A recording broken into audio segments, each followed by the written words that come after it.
Number plate পরিবর্তন করে মহিষ পাচারের চেষ্টা, গ্রেফতার 6, উদ্ধার 75টি মহিষ। গাড়ির নিজস্ব নম্বর প্লেট পরিবর্তন করে মহিষ পাচারের চেষ্টা ব্যর্থ করলেন ময়নাগুড়ি থানার পুলিশ। দুটি কন্টেনার বোঝাই গাড়িকে আটক করে পুলিশ। উদ্ধার হয় বড় ছোট মিলিয়ে 75টি মহিষ। এই ঘটনায় 6 জনকে গ্রেফতার করা হয়েছে। ধৃত 6 জনকে আদালতে তুলবে পুলিশ। পুলিশ সূত্রে জানা গিয়েছে, গোপন সূত্রে খবর পেয়ে আগে থেকেই রাস্তায় মোতায়েন ছিলেন পুলিশ।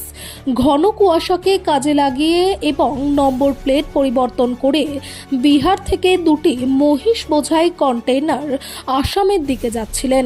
ঠিক সেই সময় ময়নাগুড়ি থানার আইসি সুবল ঘোষের নেতৃত্বে পিসি পার্টির পুলিশ হুসলুডাঙ্গা সংলগ্ন এলাকায় গাড়ি দুটিকে আটক করে।